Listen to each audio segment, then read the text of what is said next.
Hi, I'm Mia. I've been through a lot, and if you're listening to this, you're about to hear one of the most significant chapters of my life.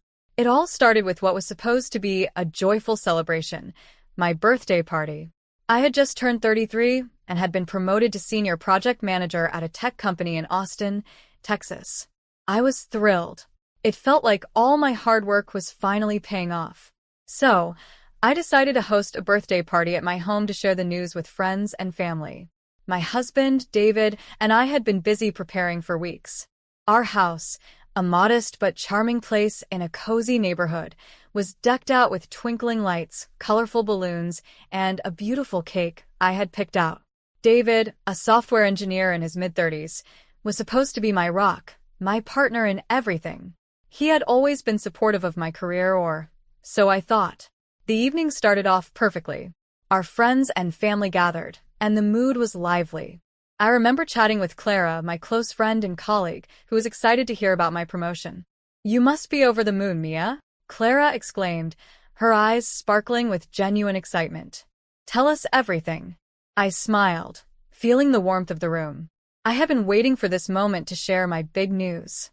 When it was time, I gathered everyone around. I looked at David, who was standing next to me, ready to back me up. "Thank you all for coming," I began. "I have some exciting news. I've been promoted to senior project manager at work. It's a huge step forward for me, and I couldn't have done it without your support." The room erupted in cheers and applause. It was a moment I had dreamed of, a moment where I could finally share my success. But as I looked around, I noticed that David's face was not reflecting the joy I expected. Instead of the pride I had hoped to see, there was a hint of discomfort. Mrs. Lancaster, David's mother, was sitting across the room. She had always been critical of me, especially regarding my career. As I was savoring the congratulatory messages, she leaned over to David, her voice barely above a whisper, but loud enough for me to hear. "Is this what you wanted for him? To be overshadowed by his wife's career?" Her words stung, like a needle pricking at a balloon filled with joy. I tried to brush it off. I thought maybe she was just being her usual self. But David's reaction was more disheartening. He looked at me with a forced smile, his eyes reflecting uncertainty. "Mia," he began, his tone suddenly cold. "I mean, it's great and all, but don't you think we should start thinking about our future? Like settling down, starting a family?" My heart sank. This wasn't the support I was expecting. I felt a mix of betrayal and confusion. "David, we've talked about this," I said, trying to keep my voice steady. "This promotion is important for both of us. It's a step forward in my career, and it means more stability for us in the future." But David wasn't having it. His gaze shifted toward his mother, who nodded approvingly, and he seemed to shrink under her disapproving gaze. "Mia, when are you going to slow down and focus on us? The career isn't everything," he said, his voice filled with an edge of frustration. I felt my heart pounding in my chest. This was not how I had envisioned this night. The joyous occasion had turned into an unexpected battleground. I tried to defend myself, but the damage was done. The main course was served, but the air was thick with tension. David's demeanor grew colder, and the warmth of the celebration seemed to vanish. As dessert was being served, I noticed that David's frustration was escalating. The party that had started with so much promise was now overshadowed by a growing storm. The turning point came abruptly. David stood up, his chair scraping loudly against the floor. "You should know your place, Mia," he shouted, his voice echoing through the room. "You're my wife, not my competitor." I was stunned. The room fell silent, the clinking of cutlery ceasing as every eye turned to me. I stood up, my heart racing. "Being your wife doesn't mean I have to give up on my dreams," I said, my voice trembling with hurt and anger. "I deserve respect, not this." In a shocking moment that felt like it was in slow motion, David's hand flew through the air and struck me across the face. The sound was a sharp, painful crack that seemed to freeze the room in place. I stood there, my hand flying to my cheek, pain spreading through me. The guests watched in stunned silence. With every ounce of strength I had, I walked toward the foyer. My heels echoed on the marble floor, each step a testament to my resolve to leave. I grabbed my purse, not daring to look back. The door closed behind me with a soft click, marking the end of a chapter one had hoped would be filled with celebration and support. That night, as I drove away, the house shrinking in my rearview mirror, I felt a storm of emotions: fear, sadness, and a surprising flicker of relief. I was alone, but for the first time in a long time, I felt the spark of something new: freedom. This was the beginning of a new journey, and I was determined to see where it would lead. The next morning, I woke up in my small apartment, the familiar hum of the city outside providing a stark contrast to the chaos of the previous night. It was strange how silence could be both comforting and unsettling. I had spent the night at Clara's place. She had insisted I stay there, and I was grateful for her support, though it was hard to shake the heaviness that clung to me. Clara was a true friend. She was there for me when I needed someone the most. She had seen me through long work hours, career challenges, and now, this unexpected crisis. As I walked into the kitchen, she greeted me with a warm smile and a cup of coffee. "You must be exhausted, Mia," she said, her voice gentle. "But I'm glad you're here.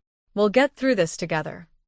I nodded, taking the cup and savoring the warmth that seeped into my cold fingers. The coffee was strong, a much-needed jolt to start the day. "Thanks, Clara. I don't know what I would have done without you," I admitted, my voice wavering. The night before, after I had left my own birthday party, I had driven aimlessly before ending up at Clara's. The party, which was supposed to be a celebration, had ended in a shattering of dreams. I had never imagined David could react so violently. I had always thought of him as my partner, my equal. The betrayal cut deep, leaving me with a mix of anger and sadness. The days following the party were a whirlwind of activity and emotions. I knew I had to take control of my life, starting with ending my marriage. I contacted a divorce attorney, a step I had hoped I would never need to take. The attorney's office was sterile, a sharp contrast to the vibrant life I had once known. Sitting across from the attorney, I felt a mixture of determination and apprehension. "We can begin the process as soon as you're ready," the attorney said, his voice professional but sympathetic. "I'll need some information from you, and we can file the necessary paperwork." I took a deep breath, nodding. "Let's do it. I can't stay in this situation anymore. It's not healthy for either of us." The next few weeks were a blur of legal meetings and paperwork, punctuated by moments of self-reflection. My focus at work became my refuge. My boss, Mr. Johnson, was a beacon of support. He knew about the situation, and his encouragement helped me find strength. "Mia," he said during one of our meetings, "you've been handling everything with such grace. Remember, your work is valuable, and we're here to support you." Clara, too, was a constant source of comfort. She kept me grounded, reminding me that I was stronger than I realized. "You've worked so hard to get where you are, Mia," she would say. "Don't let this setback define you. You're capable of so much more." Despite the support, the process of divorcing David was emotionally draining.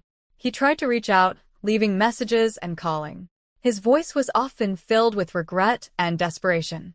"Mia, can we talk?" one voicemail said. "I'm sorry for what happened. I want to fix this. Please, let's talk about it." I listened to the messages, each one a painful reminder of what had transpired. The more he pleaded, the more I realized that reconciliation wasn't an option. The man I had married was not the person I needed in my life. His attempts to fix things were too little, too late. I had to focus on my own healing and growth. During this tumultuous time, my career began to take on new significance. The promotion that had once been a source of joy now became a symbol of my resilience. I threw myself into my work with renewed passion. I attended conferences, spoke about my experiences, and found myself becoming a mentor to young women in the industry. One of those young women was Lily, an intern who reminded me so much of myself when I was starting out. Lily had a spark in her eyes, a determination to succeed despite the challenges. I took her under my wing, guiding her through the complexities of the tech world. "Don't let anyone make you doubt yourself," I advised her during one of our sessions. "You have every right to pursue your dreams, and you deserve respect." Mentoring Lily became one of the most fulfilling parts of my life. Seeing her grow and succeed gave me a sense of purpose. It was a reminder that despite the struggles I faced, there was still a way to make a positive impact on others. Her success was a testament to the strength and determination I had fought so hard to find within myself. While my career was thriving, David's life seemed to be falling apart. I heard through mutual acquaintances that his professional reputation was suffering. His behavior at the party had left a mark, and he struggled to regain his footing. I received messages from him asking for help, but I remained firm in my decision. I had to keep my distance for my own well-being. One evening, I found myself reflecting on the past few months. It had been a journey of rediscovery and growth. I had faced adversity head-on, learned to set boundaries, and reclaimed my identity. It was a painful process, but it had ultimately led me to a place of empowerment. Looking back, I realized that the night of my birthday party, while devastating, was also a turning point. It was the moment I chose to stand up for myself, to walk away from a toxic relationship, and to embrace a future that was entirely my own. The path wasn't easy, but it was one that led me to a renewed sense of purpose and self-worth. As the divorce proceedings continued, each day felt like a tightrope walk between moving forward and looking back. I was trying to balance my emotional recovery with maintaining a facade of normalcy at work and in my personal life. David's attempts to reach out only added to the weight of the situation. Despite the constant barrage of phone calls and messages, I remained resolute in my decision to move on. One chilly November morning, I sat at my desk, working on a new project at the office, when Clara stopped by. She could always sense when I was struggling, and today was no different. "You're looking a bit distant," she said, taking a seat across from me. "How are you holding up?" I sighed, rubbing my temples. It's tough. The constant reminders of what happened. It's like I can't escape it. David's been trying to reach me, and it's hard not to feel conflicted. Part of me wants to hear him out, but I know I need to stay strong. Clara nodded, understanding. "You've done an incredible job navigating all this. It's okay to have moments of doubt, but remember why you made the choice you did. You deserve to be treated with respect and love. Don't let his regrets sway you." Her words were a balm to my frazzled nerves.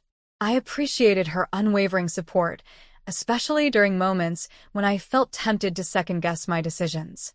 As the weeks went by, the divorce process became more routine, albeit emotionally draining. I had my moments of questioning if I was making the right choice, but then I would remember the party, the betrayal, the violence, and I would reaffirm my decision. One significant turning point came during a work conference. I had been invited to speak about my experiences in the tech industry and the challenges I had overcome. The speech was a chance to share my journey and connect with others who faced similar obstacles. I was nervous, but I knew it was important for my own growth and for the young women who looked up to me. The day of the conference, I stood backstage, my heart racing. Clara was there for moral support, giving me a reassuring nod. "You've got this," she whispered. "Just be yourself and share your story." When it was my turn to speak, I took a deep breath and walked onto the stage. As I looked out at the audience, I saw faces full of anticipation and curiosity. I started by recounting my promotion and the excitement of achieving a significant career milestone. Then I shifted to the challenges I faced, including the betrayal and the subsequent journey to reclaim my identity. "It's easy to let adversity define you," I said into the microphone, my voice steady. "But it's far more powerful to take control and redefine yourself." I faced a difficult decision to leave a relationship that no longer served me, but it was the hardest and best choice I've ever made. The response was overwhelming. Women came up to me afterward, sharing their own stories of struggle and empowerment. Their gratitude and encouragement were a testament to the impact of speaking out. I realized that my experiences, while painful, had a purpose. They could inspire and help others who were going through similar situations. During this period, my mentorship with Lily became even more meaningful. She was thriving under my guidance and had begun to take on more responsibilities at the company.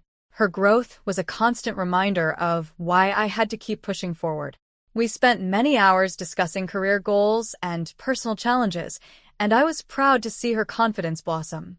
However, my sense of empowerment was continually tested by David's persistent attempts to reconnect.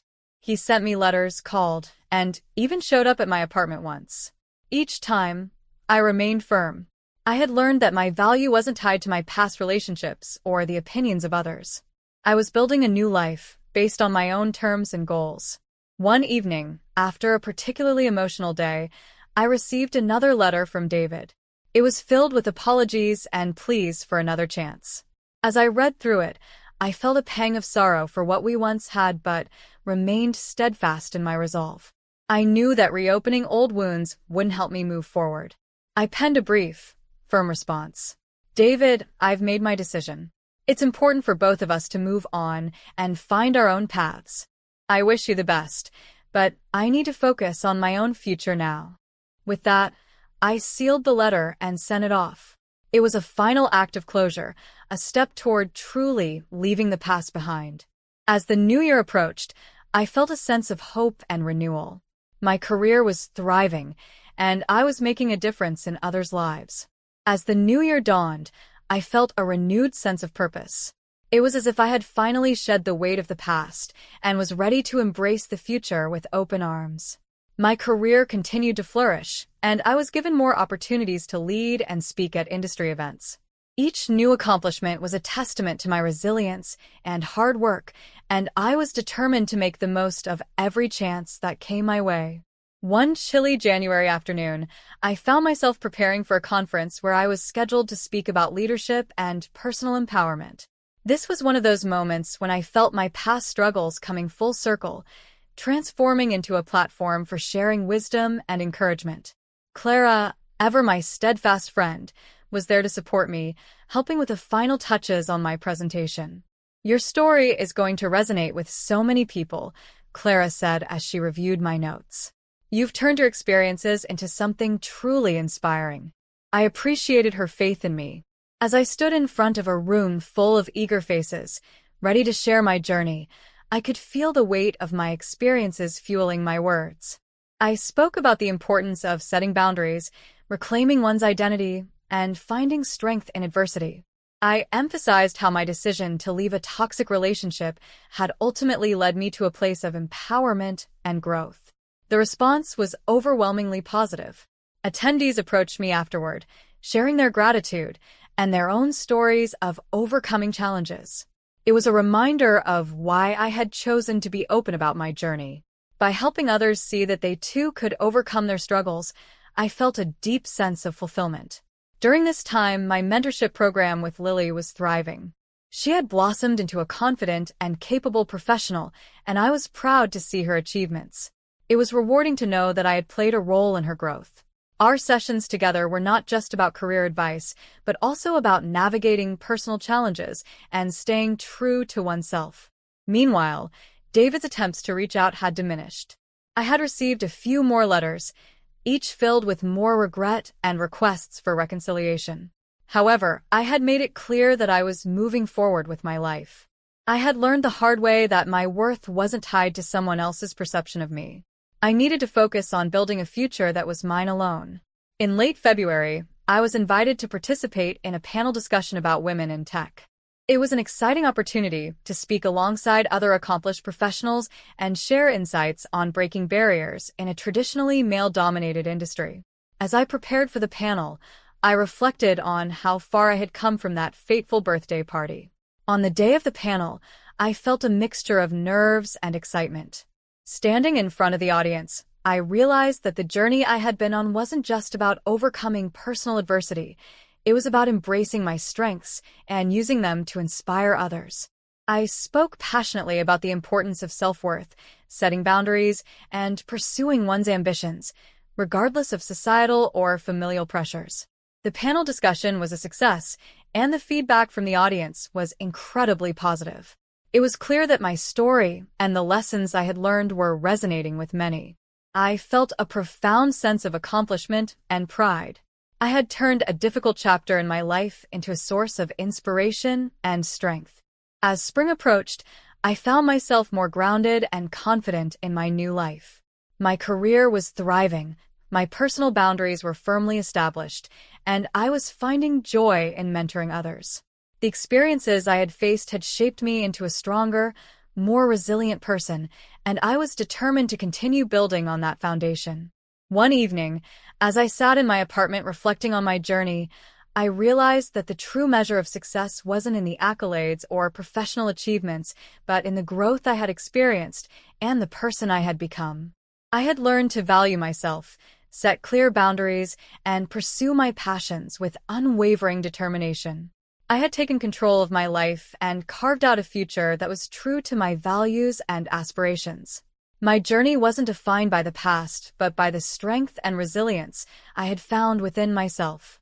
And as I looked toward the future, I felt a deep sense of hope and excitement for the new possibilities that lay ahead. When I was unloading groceries in the driveway, my cruel mother-in-law, waiting for this moment, rushed at me with her car and hit me. I was pinned under the vehicle, badly injured, and shouting for help. She left me alone. While I was in the hospital, my cruel husband came to me and offered $50,000 to keep quiet about the incident. When the police arrived, I bravely told the truth. What came next, I could never have imagined.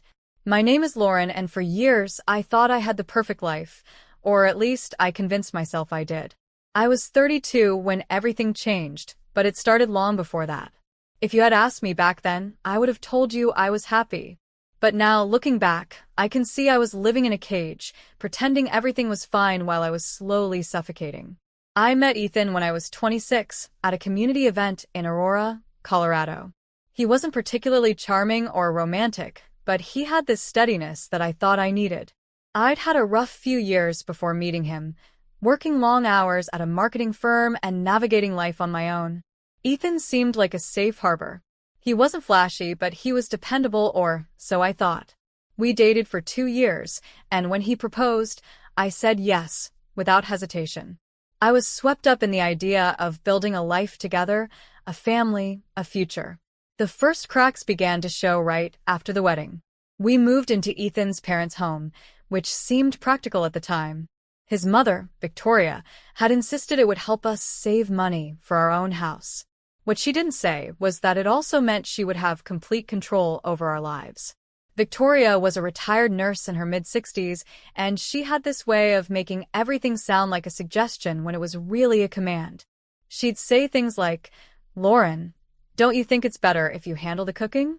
Ethan works so hard." Or, "You should be grateful Ethan chose you. He could have married anyone." Her tone was always polite, but her words stung. They made me feel small, like I wasn't good enough. Ethan's father, Harold, was quieter, but no better. He was a retired contractor who spent most of his time watching TV or tinkering in the garage. Harold never outright insulted me, but he didn't have to.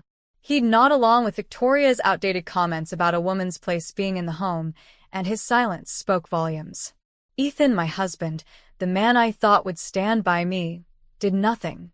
Whenever I tried to talk to him about how his parents made me feel, he'd dismiss it with a wave of his hand. "They're old-fashioned," he'd say.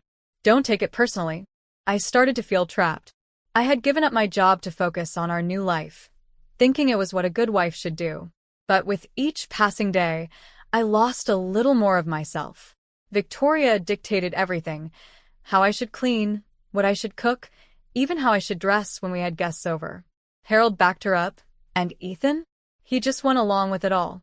I felt like an outsider in my own marriage, like I was constantly walking on eggshells, trying to meet expectations I didn't even agree with.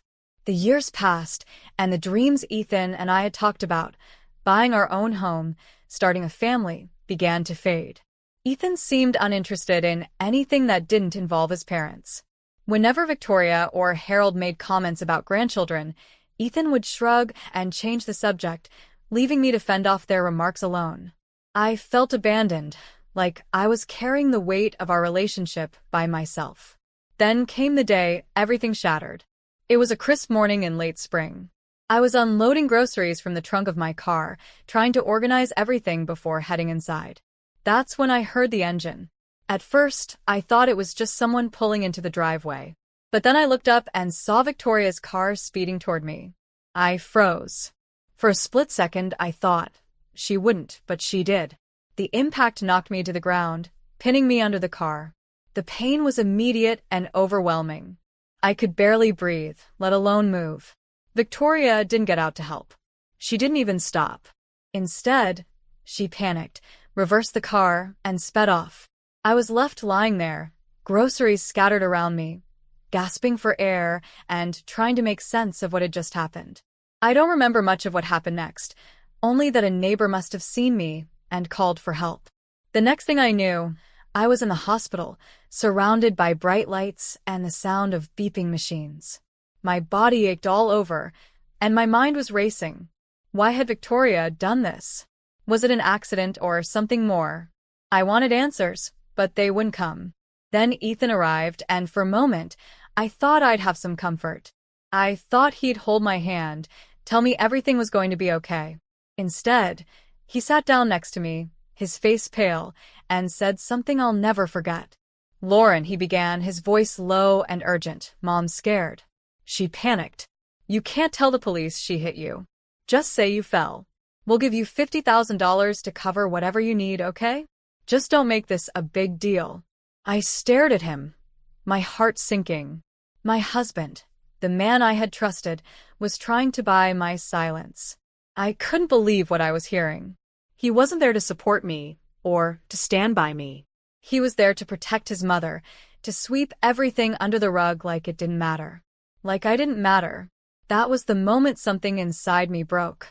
All the years of silence, of swallowing my pain, of pretending everything was fine, they all came rushing back. I looked at Ethan, and I realized I couldn't do it anymore. I couldn't lie for them. I couldn't protect people who had never protected me. I didn't know what I was going to do, but I knew one thing for sure. I wasn't going to stay silent. That's where it all began, the fight for my life, for my truth. And let me tell you, it wasn't easy. But for the first time in years, I felt something I hadn't felt in a long time: determination. I wasn't just Lauren, the quiet, submissive wife anymore. I was Lauren, the woman who was ready to fight back. I lay there in that hospital bed, Ethan's words echoing in my mind. "Don't make this a big deal." His tone was casual, but his meaning wasn't. He wanted me to lie, to protect his mother, to protect the image of their perfect family. And that $50,000 he dangled in front of me like a carrot? It wasn't kindness. It was a bribe, a price tag on my silence. I didn't say anything to him then. I couldn't. My throat felt dry, my mind racing with anger and betrayal. He left soon after, his face tense, saying he'd come back later to talk things through. But I already knew what he'd say. Ethan would try to twist the situation, make it sound like I was being unreasonable. After he left, the room felt eerily quiet. I stared at the ceiling, trying to process everything. Victoria's actions, Ethan's betrayal, all the years I had endured their control and mistreatment. It was like a dam had broken. For years, I'd convinced myself that things weren't that bad. But now, lying there with my body bruised and aching, I couldn't deny it anymore. They didn't care about me. Not Victoria. Not Harold. And not even Ethan, the man who had vowed to love and protect me. Then something unexpected happened. A doctor came in to check on me. He introduced himself as Dr. Michael Carter, and he must have seen the look on my face because he paused, pulling up a chair next to my bed. "Lauren," he said gently, "you look like you have a lot on your mind. Do you want to talk about it?" I don't know why I opened up to him, but I did. Maybe it was the kindness in his voice, or the way he genuinely seemed to care. I told him everything. How Victoria had hit me, how Ethan wanted me to lie, how trapped I had felt in my marriage. By the time I finished, tears were streaming down my face. Dr. Carter didn't interrupt, didn't judge. He just listened. When I was done, he said something I'll never forget. "Lauren, I know this feels overwhelming right now, but you don't have to face it alone. What happened to you isn't just wrong, it's a crime. And you have every right to stand up for yourself." His words hit me like a bolt of lightning. For the first time, I felt like someone was on my side. Someone saw me, really saw me, and didn't think I was overreacting. Dr. Carter encouraged me to speak to the police, to tell them the truth about what had happened. He even offered to connect me with a counselor who could help me process everything. That night, I couldn't sleep. My body hurt, but it was nothing compared to the ache in my heart. I kept replaying the accident in my mind, the way Victoria had sped off like I was nothing, like I didn't even matter. And Ethan's betrayal, his willingness to lie, to cover up what his mother had done, cut deeper than any physical wound. I knew I had to make a decision. Stay silent and let them get away with it, or fight back and risk losing everything I thought I had. The next morning, I made my choice. When the police officer came to take my statement, I told him everything. I told him how Victoria had hit me while I was unloading groceries, how she had driven off without stopping, and how Ethan had tried to bribe me into lying. The officer, Detective James Rollins, listened carefully, taking notes. He asked me questions about the details of the accident, and for the first time, I felt a sense of control. I wasn't just a victim anymore. I was taking action. Later that day, my neighbor, Rachel, came to visit me. Rachel and I weren't particularly close before this, but she had always been kind. When she heard what happened, she was furious on my behalf. "Lauren," she said, "I have security cameras that face the driveway. I might have footage of what happened." My heart raced at her words. Could it be true? Could there really be evidence that proved Victoria hit me on purpose? Rachel didn't waste any time. She and her husband reviewed the footage and found exactly what we needed. The video showed Victoria's car speeding toward me, the impact, and her quick escape. When Rachel showed it to me, I felt a mix of emotions, relief, anger, and a renewed sense of determination. I handed the footage over to Detective Rollins, who assured me it would be crucial in building the case against Victoria. But the fight was far from over. A few days later, Ethan came back to the hospital. His demeanor was different this time, less confident, more desperate. "Lauren, you have to think about what you're doing," he said, pacing the room. "If this goes to court, it'll ruin my mom's life. Do you really want to destroy this family's?" I couldn't believe what I was hearing. Even after everything, Ethan still didn't see me as a person worth fighting for. I looked him straight in the eye and said, "Your mother tried to kill me, Ethan. And instead of supporting me, you tried to cover it up. This family destroyed itself the moment you chose her over me." He didn't have a response. He just stood there, stunned, before storming out of the room. I knew then that my marriage was over. There was no coming back from this. Dr. Carter checked on me regularly, offering not just medical care, but emotional support. He reminded me that I was stronger than I thought, that I had the right to fight for justice. With his encouragement, I began to see a way forward, a life where I wasn't under Victoria's thumb, where I wasn't silenced by Ethan's indifference. The case against Victoria was building, and the video footage was damning. But I knew this wasn't just about her. This was about me reclaiming my life, my voice. For the first time in years, I felt a spark of hope. The road ahead wouldn't be easy, but I was ready to take the first step. The weeks that followed were some of the hardest of my life. Every day, I was reminded of what had happened, not just the accident, but the years of control, manipulation, and betrayal that had led to it. But for the first time in a long time, I wasn't willing to hide. I was done pretending everything was fine. I was done protecting people who didn't care about me. I was ready to fight. Detective Rollins kept me updated on the investigation. The video footage from Rachel's security cameras was crucial. It showed everything: Victoria's car speeding toward me, the impact, and her driving off without even slowing down. When I watched it, I felt sick to my stomach, but I also felt vindicated. There was no denying the truth anymore. Not for Victoria, not for Ethan, not for anyone. The police brought Victoria, Harold, and Ethan in for questioning.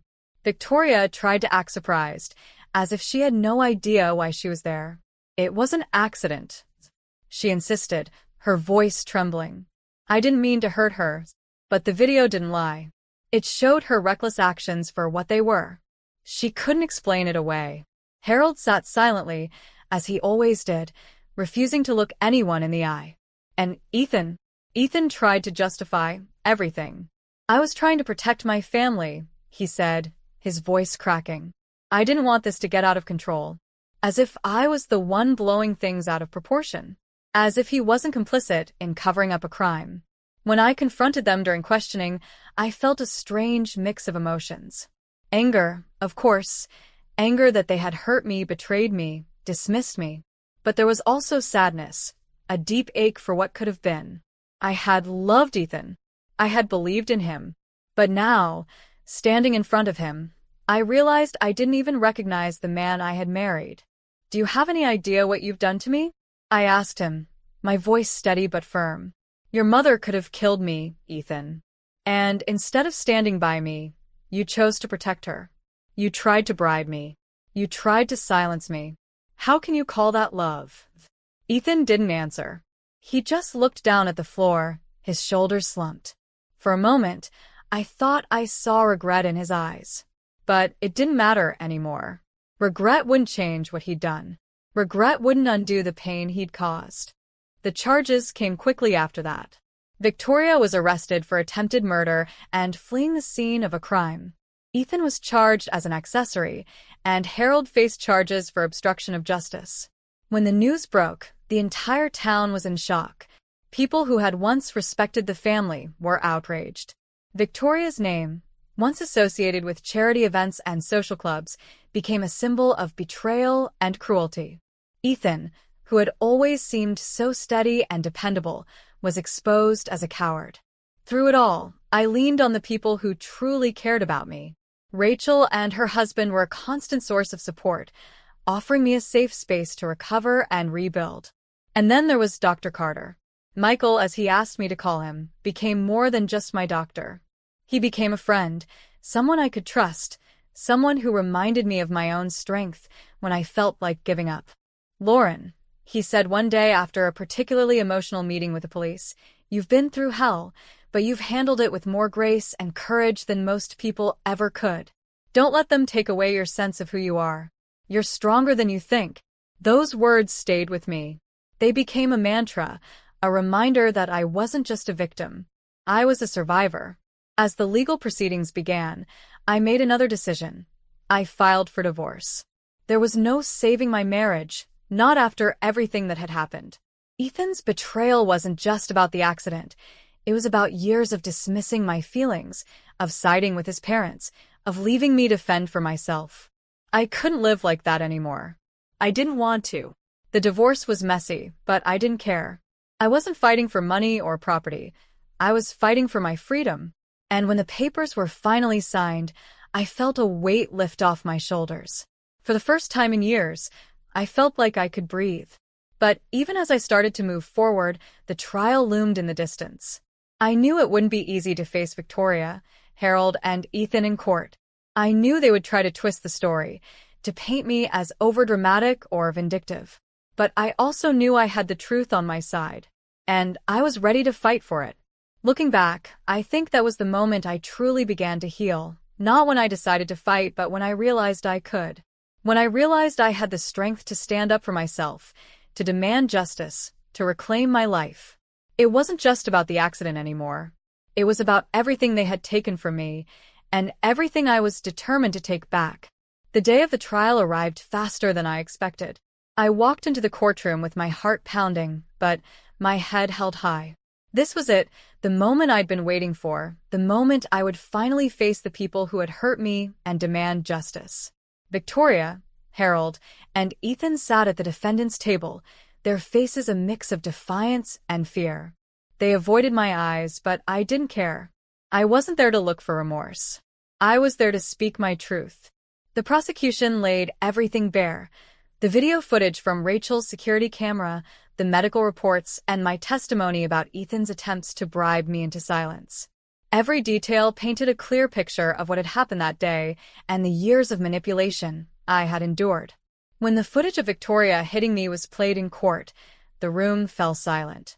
The sound of the impact, my body hitting the ground, and Victoria's car speeding away, it was undeniable. Victoria tried to maintain her usual air of control, but it cracked under the weight of the evidence. She claimed it was a mistake, that she hadn't seen me. But the footage showed otherwise, and her words rang hollow. Harold, as always, stayed silent, his guilt written all over his face. Ethan tried to justify his actions, saying he was trying to protect his family, but his excuses fell flat. The truth was laid bare for everyone to see. When it was my turn to speak, I stood before the courtroom and told my story. I didn't hold back. I spoke about the accident, yes, but also about the years of emotional abuse and neglect I had endured. I spoke about the weight of living under Victoria's control, Harold's complicit silence, and Ethan's constant betrayal. This isn't just about what happened that day, I said, my voice steady despite the tears threatening to fall. This is about a pattern of cruelty and disregard. It's about a family that chose to protect themselves at the expense of my safety, my dignity, and my life. When the verdict was announced, I felt the wave of relief wash over me. Victoria was found guilty of attempted murder and fleeing the scene of a crime. Harold was convicted of obstruction of justice, and Ethan was found guilty as an accessory.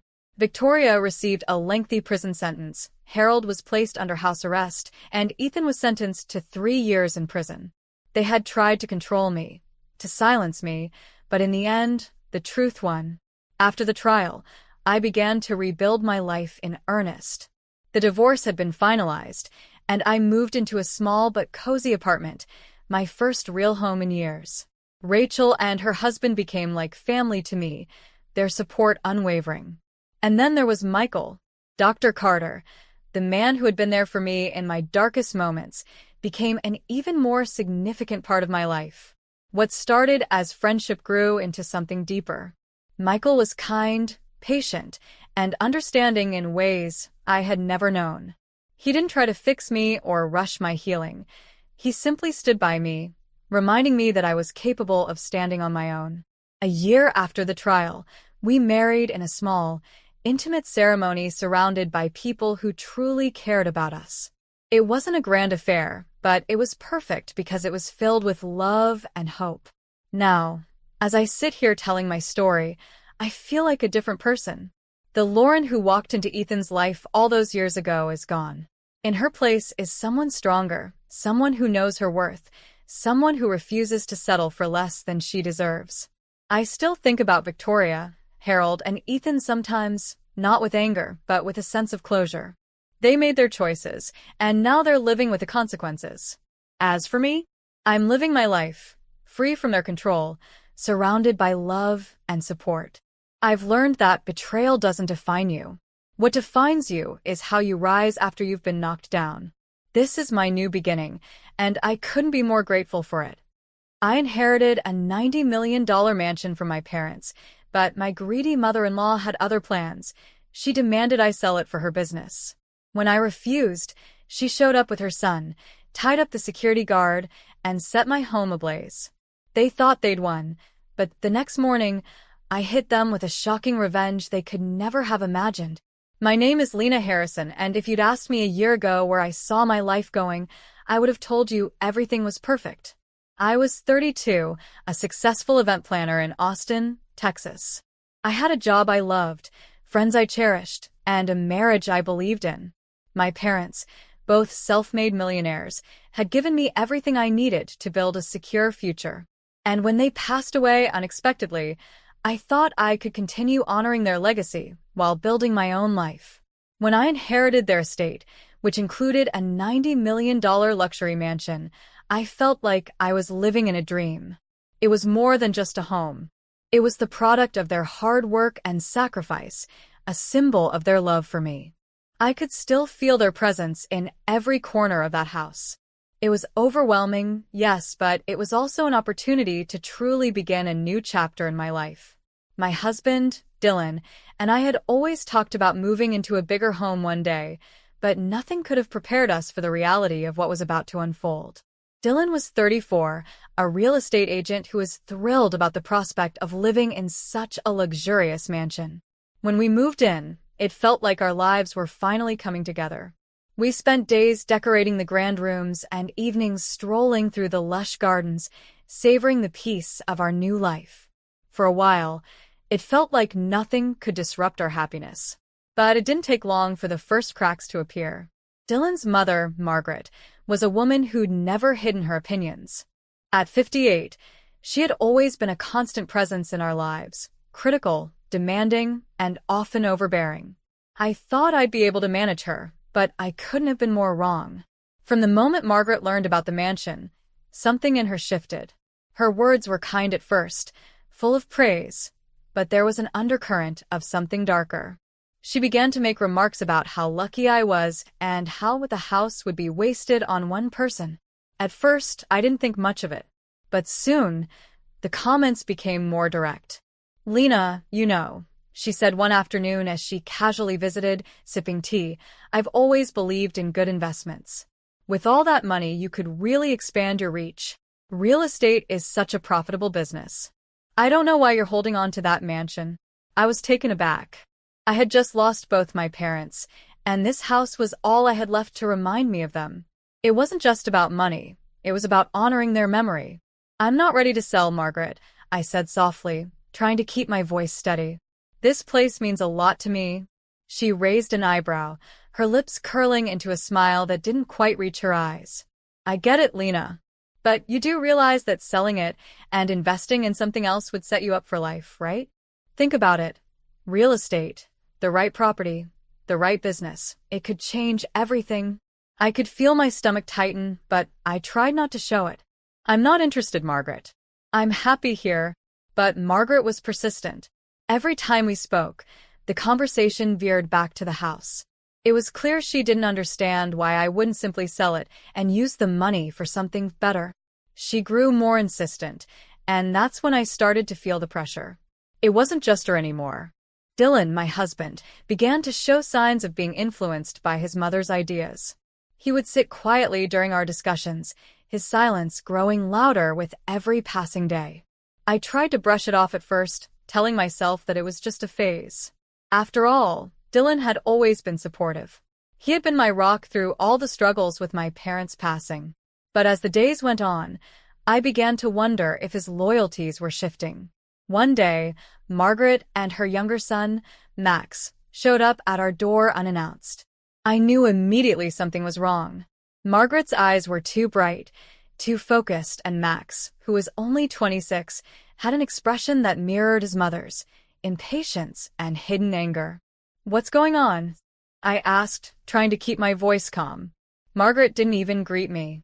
She walked straight into the living room and, without preamble, said, "Lena, I've had enough of this. The house is a waste. You need to sell it and use that money wisely. I'm tired of waiting for you to make the right decision." I was stunned. "Margaret, this house is not for sale. This isn't about the money, it's about keeping my parents' legacy alive. I won't just give it up because you think it's a waste." She smiled coldly, and for the first time, I saw something dark in her eyes. "You think you're the only one who can benefit from this inheritance?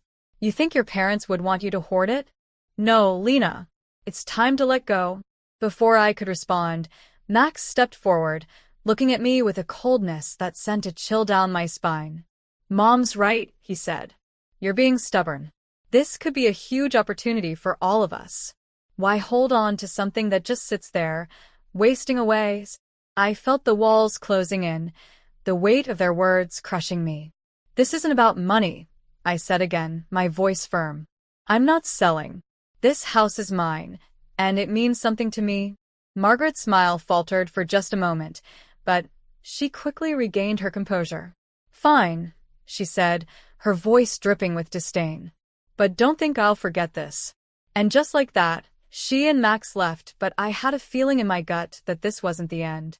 I didn't know it at the time, but I was about to learn the true depths of betrayal and the cost of standing my ground. What happened next would change everything. I wish I could say I was wrong about Margaret, that I overreacted. But what happened next confirmed all of my fears. I thought the worst was behind me, but in reality, it had only just begun. It was a regular afternoon, or at least I thought it was. Dylan and I were settling into our new life, still getting used to the mansion. I was upstairs working on some event plans, trying to keep busy. I didn't expect anything unusual, but then I heard a loud knock on the door. My heart skipped a beat. Margaret rarely came by unless she had something to say, and her tone the last time we spoke made it clear that she was not going to let this go. I answered the door, only to find Margaret standing there, her face flushed with anger. She didn't say hello. She didn't ask how I was. She simply stormed past me, her eyes locked on the mansion as if she was ready to tear it down with her gaze alone. "What are you doing here, Margaret?" I asked, my voice growing tense. She didn't answer immediately. Instead, she called out to Max, who had been hiding behind the large columns of the porch. Max stepped forward, and that's when I knew something was wrong. They weren't just here to talk. "Margaret, what is this about?" I asked again, feeling a sense of dread growing in the pit of my stomach. "Everything, Lena," she finally said, her voice hard. "You've made a huge mistake by not listening to me. I gave you a chance, but now you're forcing my hand." Before I could ask what she meant, a loud sound came from behind me, followed by the unmistakable crackle of fire. I whipped around in shock and disbelief. Margaret and Max were standing there, a lighter in Max's hand, and the flames were starting to spread on the edge of the mansion's beautiful porch. My breath caught in my throat. "What are you doing?" I screamed. "This is the only way, Lena," Margaret said coldly. "You're not listening, so we'll make you." My heart pounded in my chest. They were setting the house on fire. Not just any fire, but an intentional one, meant to destroy everything that my parents had worked for, everything I had inherited. I couldn't breathe. I didn't know what to do. My thoughts were racing as I watched the flames begin to spread, looking at the edges of the mansion, hungry and fast. My first instinct was to call for help, but I had to do something more. Something to stop them from completely ruining everything. I turned quickly, my mind snapping into survival mode. The mansion had security cameras and a guard who was usually stationed at the front gate. I ran to the living room and grabbed my phone, my hands shaking as I started recording the scene. I knew I had to capture everything, especially since I could see Dylan standing in the background, his face a mask of indecision. As I panned the camera, I saw the security guard tied to a chair, his mouth gagged, unable to stop the arsonists. That was when the full weight of the betrayal hit me.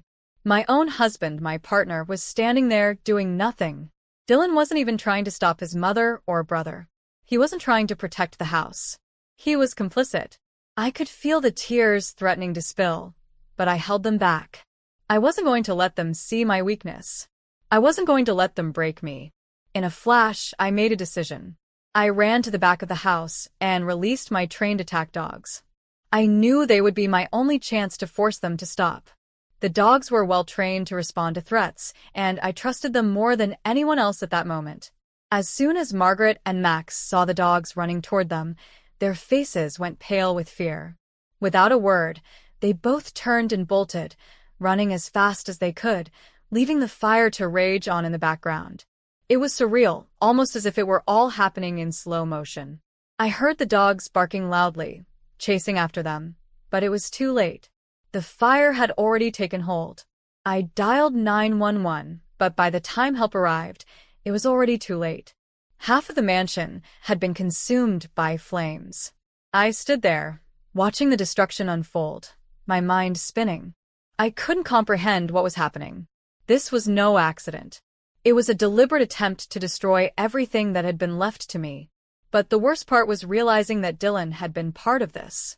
He had stood there, watching, doing nothing to stop his mother and brother. They had all betrayed me, my own family. The days that followed were a blur of chaos. The police arrived, and I was able to give them the evidence I had recorded. But Margaret, Max, and Dylan had already disappeared. They had gone underground, evading the authorities. I couldn't believe it. My own husband had chosen to stand with his mother and brother over me. I didn't know what to do. I felt lost, heartbroken, and angry. But I knew one thing for sure. I wasn't going to let them get away with it. Not after everything I had lost. I hired a lawyer, gathered all the evidence I had, and vowed to make them pay.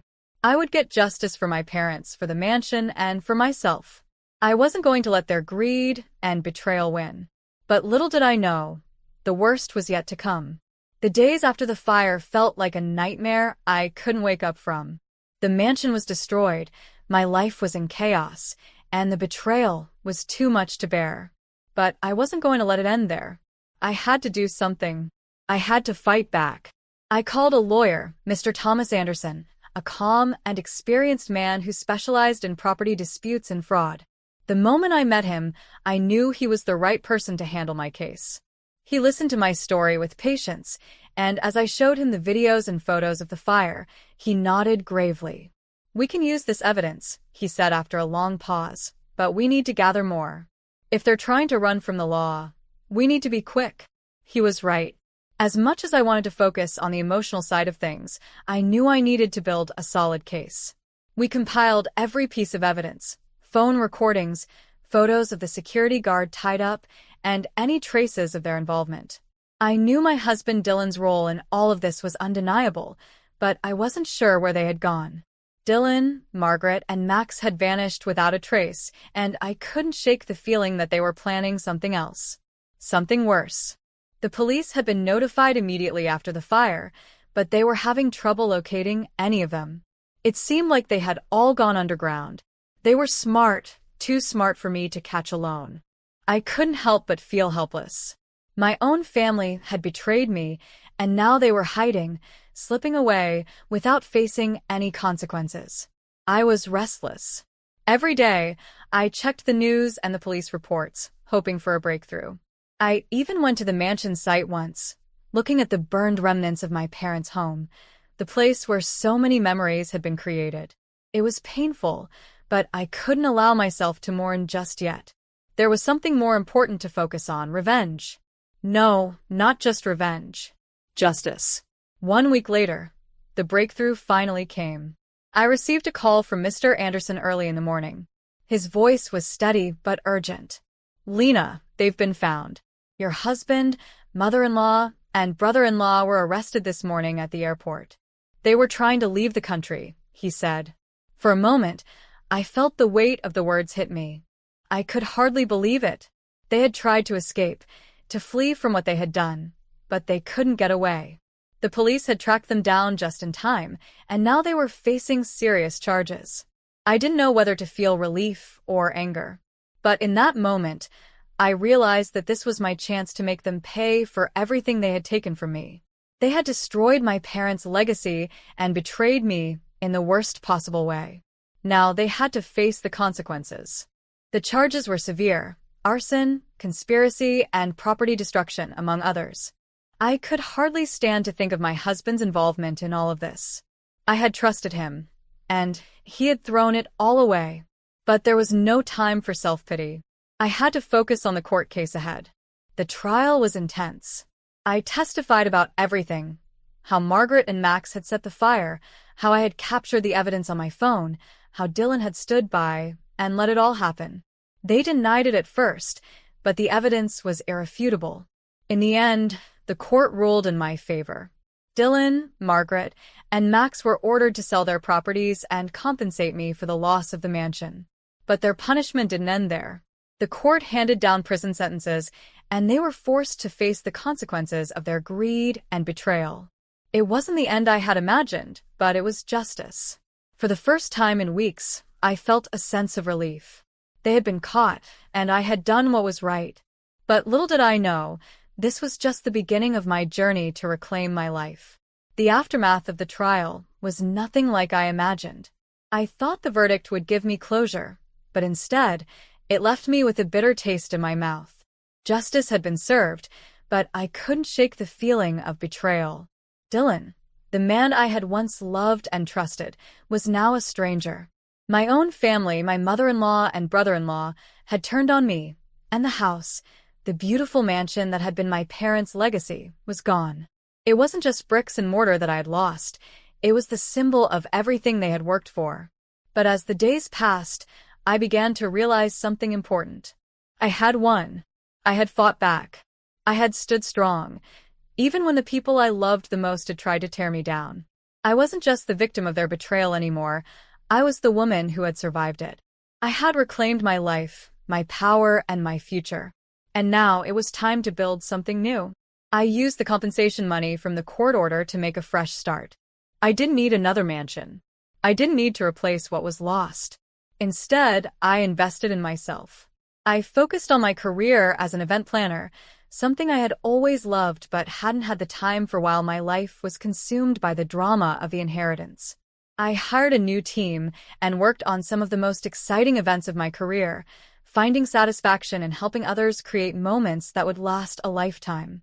But more than that, I poured my energy into healing. I surrounded myself with people who cared about me, friends who had supported me through the toughest parts of my journey. They reminded me of who I was before all the chaos, the strong, independent woman who had a passion for life. I reconnected with old friends and even made new ones, rediscovering parts of myself that had been buried beneath the weight of the betrayal. I didn't forget the pain. I couldn't. But I learned how to live with it. I took the lessons I had learned from my parents about resilience, about standing tall no matter what life threw at you, and I applied them to every area of my life. The mansion might have been destroyed, but I realized that it wasn't the house that made me who I was. It was my strength, my ability to rise from the ashes. One evening, as I sat on the balcony of my new apartment, modest yet peaceful, I looked out over the city skyline, the soft glow of the sunset painting the sky in shades of orange and pink. I felt a sense of calm wash over me, something I hadn't felt in a long time. I thought about everything I had lost and everything I had gained. The pain of losing my parents, the betrayal of my own family, the destruction of the mansion, it all seemed so distant now. I had emerged from it all stronger, more self-assured, and ready to face whatever came next. The people who had betrayed me, Dylan, Margaret, Max, they were gone from my life. They were paying the price for their greed and deceit. But I didn't feel the anger anymore. I felt a sense of freedom. I was no longer defined by the actions of others. I was in control of my own story, and I would write the next chapter on my own terms. I moved forward, not forgetting what had happened, but using it as fuel to create a life that was mine, one built on my own hard work, integrity, and resilience. I may have lost my parents' mansion, but I gained something far more valuable: my independence, my peace, and the knowledge that no matter how deep the betrayal, I had the power to rise above it. As the sun set that evening, I realized I was ready for whatever came next. I had survived the worst, and now I could embrace the future with open arms. No longer weighed down by the past, I felt lighter, freer, and more confident than ever. This was my new beginning, and I was ready to live it. I am 32 years old, and I have a younger brother, 28 years old, and we were raised by our dad, 56 years old. My brother has always been given preference by my parents over me ever since we were in middle school. I grew accustomed to it over time. My father never saw me as the type of kid he wanted. I wasn't into sports or the usual macho things that males do, unlike him. I was a big mama's boy growing up since I was always more into feminine stuff. I enjoyed reading, singing, and doing anything involving the kitchen. I was terrible at football when my dad attempted to force me to play with him. We gradually drifted apart. Conversely, my brother was the perfect son my father had always desired. He was a rough-and-tumble youngster who didn't mind being harmed or soiled when playing. He was my dad's ideal kid, and it was clear that he loved my brother far more than I did. His father constantly complimented his brother, but never me. But my mother was never partial to anyone. I loved her more because she treated me fairly. I did make an effort to spend time and become friends with my dad, but he didn't appear to be interested in mending our connection once we drifted away. Unfortunately, when I was in 8th grade, my mother, the glue that kept our dysfunctional family together, passed suddenly. It was too late to rescue her when we discovered that she had been afflicted with cancer. She was gone from us in an instant. I was heartbroken by my mother's death and went into a spiral at that time. My kitchen, where I would prepare something fresh every day as if my life depended on it, was my one haven of comfort. My mother was an amazing chef, and she frequently confided in me that she probably would have been a chef if she hadn't been pressured to take over her dad's company. Hence, my main source of solace was cooking, especially because my brother and father offered me little support in processing my emotions. When my mother passed away, they repressed whatever feeling they may have felt, and if anything, it made them even more aloof from me. Something like this would have bonded us together in a normal family. My dad became increasingly angrier at my obsession with cooking, and he would constantly nudge me to leave the kitchen and do something manly. When he finally had enough, he threatened me one day that he would make me do every other domestic task if he ever spotted me in the kitchen. We got into a heated argument after he encouraged me to man up and be more like my brother. He agreed when I told him he had never loved me. At last it was visible to everyone. I suppose it was the last time my father and I had an honest conversation since I stopped attempting to win him over completely after that. He also didn't appear to care. I stayed in my room and studied new recipes while listening to music for the following few years. I was determined to make this chef thing work, for my mother as much as for myself. In the meanwhile, I only talked to my dad when it was absolutely essential. Like our father, my brother showed little regard for me and disregarded me. I therefore had no one to really rely on once my mom went away. When it came time for me to submit college applications, I made the decision to apply to both traditional institutions and a few prestigious culinary schools. I had to try even though I wasn't sure whether my dad would approve. That summer, I had worked as a covered intern in a restaurant, gaining some experience that helped me get a letter of recommendation. I was eventually accepted into a number of colleges, one of which was the top culinary school in France. Because this meant I would have to seek my dad for permission, I was both excited and anxious. I wasn't ready for Dad to flatly refuse to pay for my education, but I was ready to plead if necessary. I recall being perplexed when Dad declared he wouldn't foot the bill for my schooling. Not that my dad was impoverished. He was actually quite wealthy and could have easily sent me to France. He didn't want my brother to feel uneasy as a result of my achievement, not because of financial gain. My dad didn't want me competing with my brother since he was having trouble focusing and getting good marks. This was so vicious that it stunned me. It seemed unbelievable to me that a father would let his beloved child's hopes be dashed in such a way. I begged and argued my way out of a big argument with my dad, said some hurtful things, and eventually moved out of the house. I moved to live with my mother's older sister, my maternal aunt. My comfort in the home where I had grown up with my mother was the only reason I hadn't moved out sooner. My aunt lived distant from my high school, so I also didn't want to move schools. I required her assistance after telling her about my dad's refusal to pay my tuition. I was embarrassed to ask her for so much money, but she told me that everything would be taken care of. I will always be appreciative to her for somehow organizing enough people to pay for my tuition at the culinary school of my dreams. To make the most of my time and the money being spent on me, I worked part-time as soon as I arrived in France. I put a lot of effort into my job and graduated as one of the best chefs. A few months after graduating, I even secured a position at a posh French restaurant. Slowly but surely, I paid back my aunt with half of my wages. I was fortunate to not be dependent on student loans, as I may not have been able to repay them in the future. I worked in France for a few years before saving enough money to return home and start my own restaurant. Here, I held the position of head chef at another restaurant while pursuing my dream of one day owning my own establishment.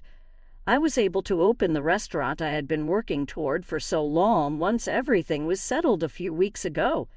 I started the firm with two of my old friends from my time in France, and we are now co-owners. When they let me pick the restaurant's name, I was happy to accept. We were all cool with my starting the restaurant in my preferred city because they happened to be from the same state. It was a fortunate coincidence for us that I named it after my mother, whose name was both lovely and unusual in the city where we lived. At last, everything was starting to come together. Before we opened for business, we held a modest celebration a few days ago for a select few attendees.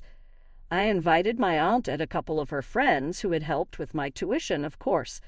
I invited a few of my school buddies as well, but that was all. For obvious reasons, my brother and father were not invited. I hadn't spoken to them since I left home, so even if I had wanted to, I couldn't have, nor had either of them both bothered to contact me. This worked out better for all of us, I suppose. But I should have known that eventually they would come along to capitalize on my success, and that's exactly what occurred. Since our last names were the same, security did not stop them when they arrived an hour before the party was scheduled to start. At least some of what they said about being there to surprise me was accurate. To be sure, I was taken aback when I saw them. I was received by my brother and father as if nothing bad had ever transpired between us. For what was possibly the first time in my life, they showed me warmth. When they walked inside the restaurant, I was startled and stopped. My friends left my family alone after observing that something wasn't quite right. I appreciate that they noticed how uncomfortable I was. They gave me another surprise while I was still reeling from the initial shock, a present. My father informed me that he had commissioned the portrait of my mother to be displayed in my restaurant. He knew it had to be me as soon as he learned that our city was getting a nice new restaurant named after her. He claimed to have known I had it in me all along. My brother also joined in, complimenting me and expressing his pride in me. I was astounded by what I heard. I was waiting for them to become serious because I sensed something was up with all of this. They had to have had a purpose for being there. They eventually got around to it. My brother was apparently now employed as a bartender.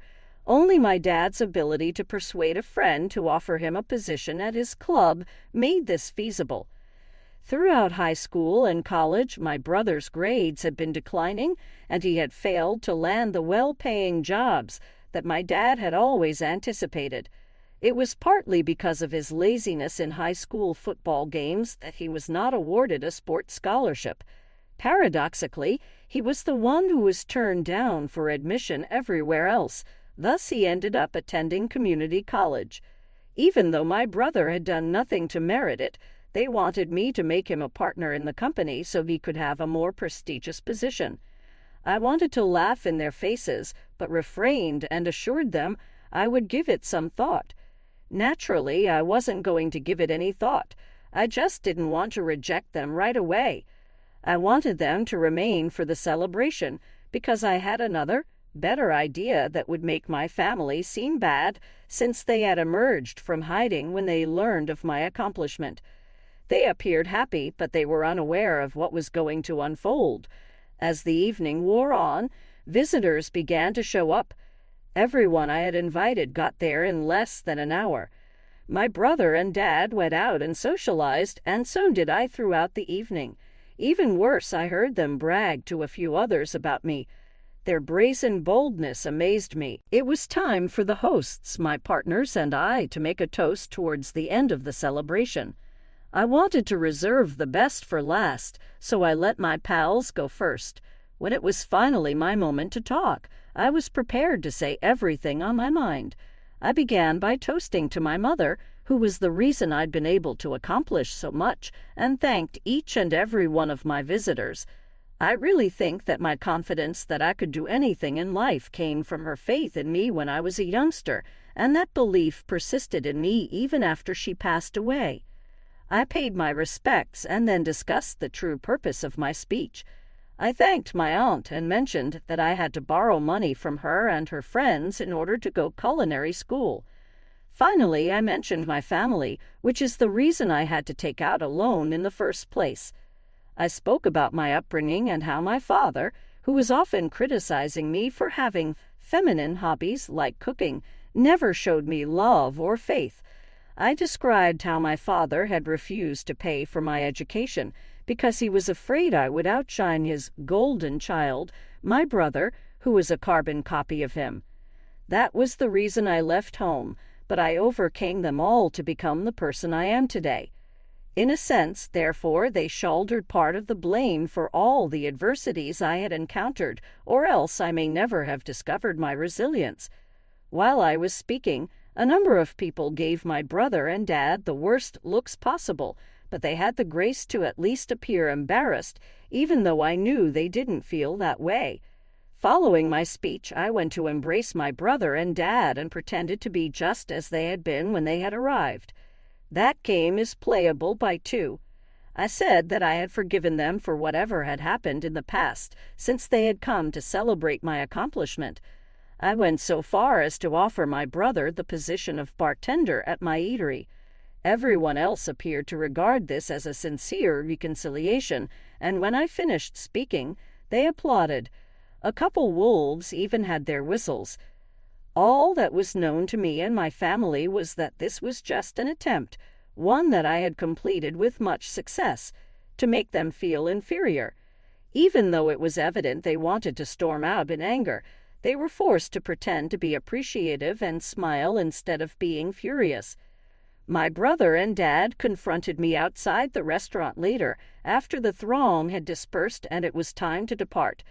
They were enraged, and I believe my brother's eyes were filled with tears of rage. They insisted on an explanation, questioning why, if I had never planned to make my brother a partner, I hadn't just turned them away right away. I chuckled and informed them that this was my way of making up for all the wrongs they had done to me during the years. It was precisely what they deserved, I remarked. Even after hearing my brother sob and saying that this was the cruelest thing anybody had ever done to him, I turned to go and didn't bother to turn around. My father was furious too. I didn't care that he shouted after me, claiming I would regret doing this. I was in my car already, heading out of town. I last heard from them a few days ago, and since then, nothing.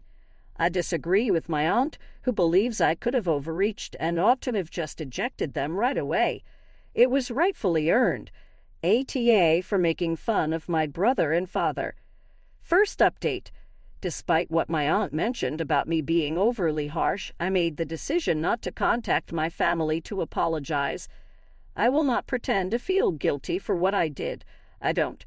When they visited, they had the opportunity to apologize, but they chose not to.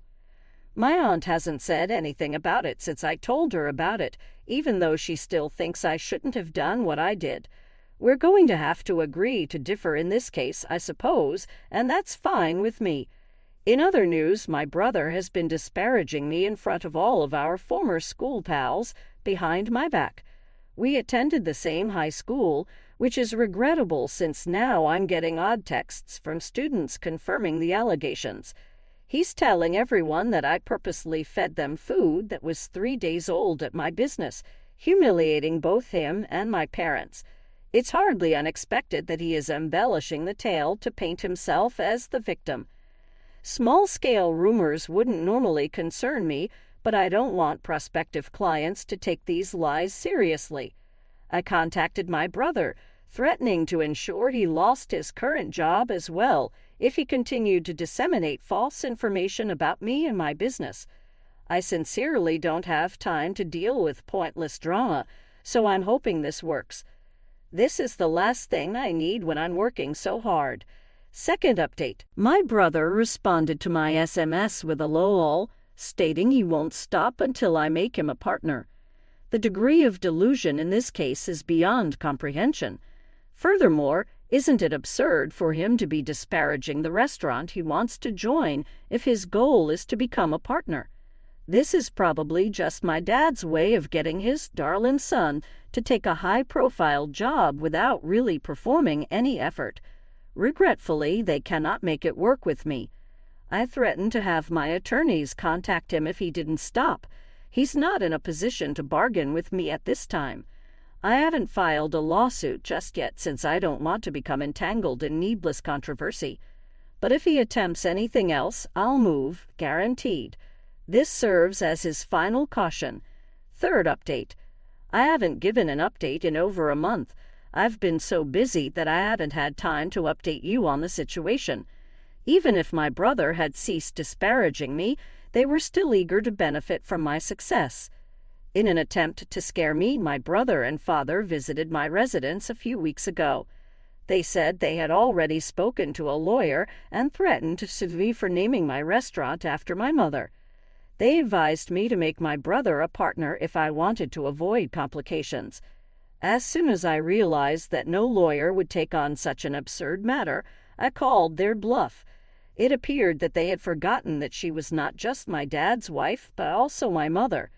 I could use her name without breaking any laws.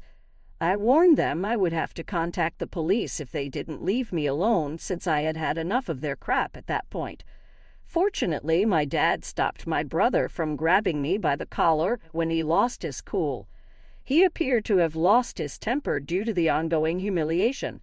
Well, I wasn't at blame, and they were fortunate that I refrained from calling the police at that very moment. I ordered my dad to come out, but he said he wanted to talk to me alone and sent my brother to cool off in the car. My father attempted to control me after my brother passed away by claiming that my mother would be angry with me if she knew what I was doing. What he meant to say was bury the hatchet. I told him to go away because I could take it no more at this point. He was unable to control me by using my mother's recollections. Even for him, that was low. We had long since passed the moment of forgiveness. I couldn't understand why they expected me to forgive them without even asking, when none of them had ever shown regret to me. Regarding my mother's perception, I'm confident that she was disappointed when my father declined to cover my tuition. If he had made me feel bad about myself every time, she would have been just as upset. My father ought to be the last to lecture me on what my mother would or wouldn't approve of. No matter where she is, I know Mother is proud of me, and nothing my dad says will make it any different. At least business is well at my restaurant, and I intend to grow it shortly.